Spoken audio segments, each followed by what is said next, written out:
देखिए, Punjab food authority की जानिब से शहर के मुख्तलिफ जो अहम मुकामात हैं वहाँ पर फ्री मिल्क टेस्टिंग कैंप कायम किए गए हैं और वहाँ पर गुज़श्ता 15 रोज़ में लोगों ने सैंपल अपने फूड जो मिल्क के हैं वो टेस्ट करवाए और सैंपल के जो नताइज हैं वो जो आए हैं वो आपको भी परेशान करेंगे और हमें भी वो बहुत ही होशरुबा हैं। जो 15 रोज़ के अंदर मुख्तलिफ जो कि गुलबर्ग, इसके अलावा अड्डा प्लाट, इसके अलावा दीगर मुकामात पे जो कि फ्री मिल्क टेस्टिंग कैंप कायम किए गए हैं, वहाँ पर जो मिल्क टेस्टिंग हुई है उसमें जो सैंपल फेल हुए हैं वो बताया गया है कि 60 से 70% हैं। और बाकायदा तौर पर ना सिर्फ वहाँ पर जो मिल्क टेस्टिंग के लिए लोग आए उनको इस हवाले से आगाही दी गई, उनको बताया गया कि उनके मिल्क के अंदर ना सिर्फ पानी शामिल है बल्कि इसके अलावा कौन कौन से केमिकल शामिल हैं इस हवाले से भी आगाही दी गई। जबकि इसके साथ साथ दीगर उनको बताया गया कि इसको किस तरह हैंडल किया जा सकता है और किस तरह जो साफ़ दूध है, जो सेहत बख्श दूध है, जिसे मुकम्मल ग़िज़ा समझा जाता है, उसे किस तरह हासिल किया जा सकता है।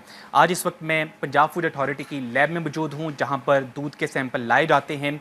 वो दूध के सैंपल लाने के बाद किस तरह यहाँ पर उसका प्रोसेस स्टार्ट होता है और कौन कौन से ऐसे केमिकल्स हैं 12 के करीब जो डिटेक्ट होते हैं और किस तरह डिटेक्ट होते हैं, किस तरह यहाँ पर जो टीम है पूरी वो काम करती है, इस हवाले से गुफ्तगू कर लेते हैं। इस वक्त मेरे साथ जो है मौजूद हैं डायरेक्टर, इनसे ज़रा इस हवाले से जान लेते हैं। अच्छा सर, मुझे बताइएगा कि सबसे पहले जो लोग हैं वो सैंपल लेकर आते हैं, सैंपल लेकर जब आते हैं तो फिर उसके बाद प्रोसेस कैसे स्टार्ट हो जाता है? हमारे पास कोई भी मिल्क का जो सैंपल आता है वो हमारी रिसेप्शन के ऊपर नीचे जो है वो रिसीव किया जाता है। वो सैंपल कोई कंज्यूमर लेके आता है, कोई फूड बिजनेस ऑपरेटर लेके आता है, या फूड अथॉरिटी की जो टीम्स हैं वो डिफरेंट पॉइंट्स के ऊपर जो है वो मिल्क व्हीकल से जो है वो कलेक्ट कर रही होती हैं। जो भी सैंपल हमारे पास आता है, सैंपल रिसीविंग के बाद उसको डी कोड कर दिया जाता है। उसके ऊपर से जो कंप्लीट डिटेल्स हैं उसकी अरेज करके एक नया कोड लगा के वो सैंपल जो है वो इस फॉर्मेट के अंदर जो है वो लैब के अंदर सबमिट हो जाता है। जब वो सैंपल लैब के अंदर आता है तो उसके ऊपर किसी की कोई डिटेल नहीं होती कि वो किस जगह से आया है, किस बंदे ने लिया है। सिंपल एक कोड आएगा।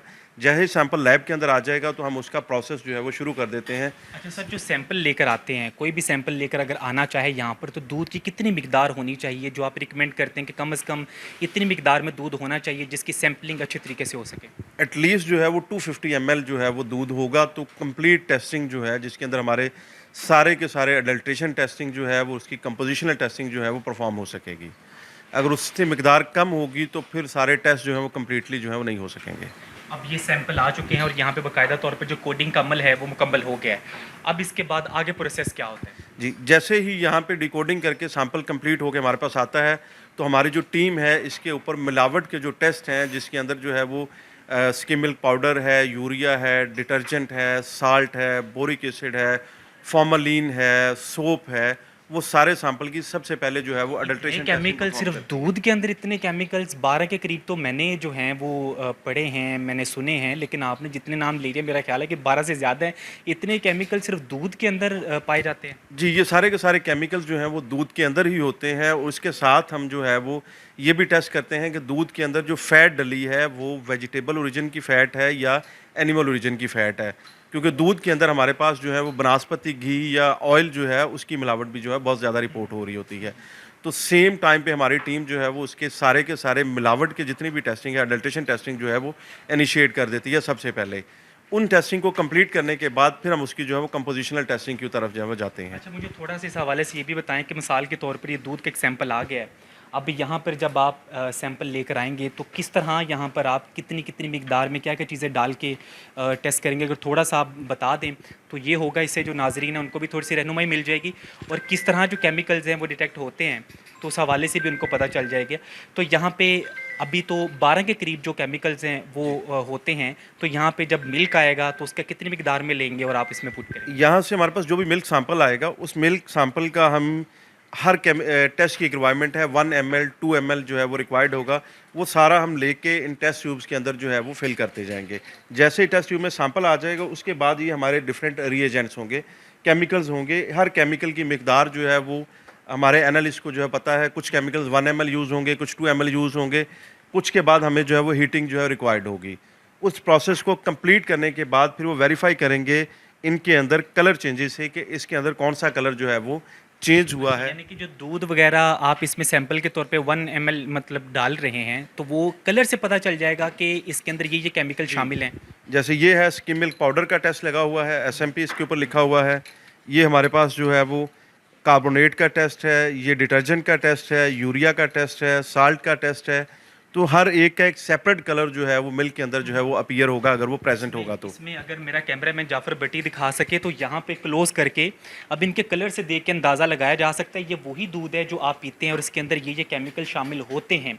अगर आप सही जगह से या आप सोच समझ के दूध कहीं से बाय नहीं करते, बगैर सैंपल के जो आप दूध है टेस्टिंग के वो इस्तेमाल करते हैं, तो ये वो सारे केमिकल्स हैं जो मुख्तलिफ रंग के अंदर तब्दील हो चुके हैं। अब ये आप और मैं पीते हैं और उन बच्चों को पिलाते हैं जिनकी नशोनुमा के लिए हम बहुत ज़्यादा परेशान होते हैं कि उनकी सेहत भी अच्छी हो, नशोनुमा भी हो। तो ये असल में हकीकत है यहाँ पर जो हम लोग अपने बच्चों को और हम लोग पी रहे हैं। अच्छा सर, ये तो हो गया केमिकल्स जो कि मुख्तलिफ डिटेक्ट हो गए, फिर इसके बाद प्रोसेस इसके क्या बाद हमारा साथ में ही उसकी फ़ैट एक्सट्रैक्शन करते हैं हम लोग।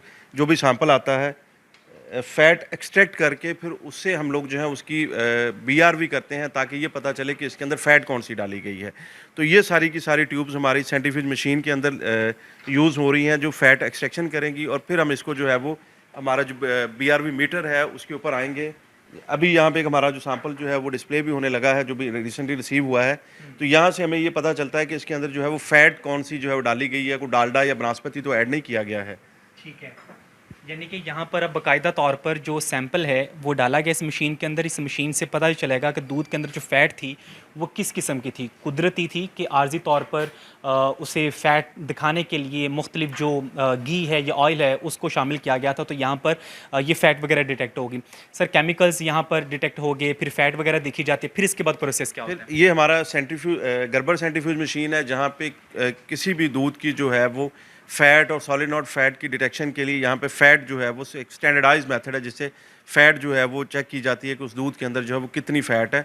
फिर हमारे प्रोसेस कंप्लीट होके इसकी जो है रिपोर्टिंग इनिशिएट की जाती है। अच्छा, दूध के अंदर जो फ़ैट होती है उसकी कितनी मिकदार होती है? कितनी मिकदार हो और सही वाली फ़ैट हो तो इसका मतलब है कि वो दूध काबिल इस्तेमाल है, और उसकी कितनी रेशो होती है कि इससे कम हो तो इसका मतलब ये दूध अब काबिल इस्तेमाल नहीं है। फ़ैट जो है वो एक क्वालिटी पैरामीटर है। जो काऊ मिल्क है उसके अंदर 3.5% मिनिमम होनी चाहिए, मिक्स मिल्क के अंदर 4.25% और जो बफलो मिल्क है उसके अंदर 5% होनी चाहिए।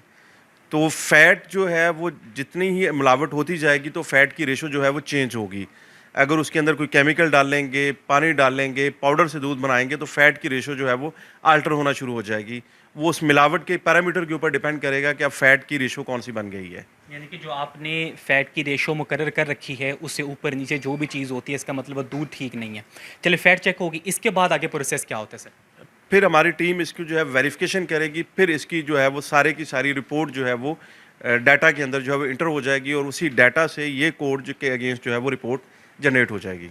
यानी कि ये वो बोतल्स हैं जिस पे स्पेशल किस्म का कोड लगा हुआ है, और इस जो कोड लगा हुआ है इसकी बुनियाद पर बाकायदा तौर पर एक रिपोर्ट मुरतब होगी। रिपोर्ट मुरतब होने के बाद दूध का सैंपल कहाँ से लिया गया था वहाँ पर फिर जो टीमें हैं पहुँचती हैं, वहाँ पर पहुँचकर सारे मामलात का A to Z जो है वो जायज़ा लिया जाता है कि दूध कहाँ से आया, किस दुकान पर आया, कितना सेल हुआ।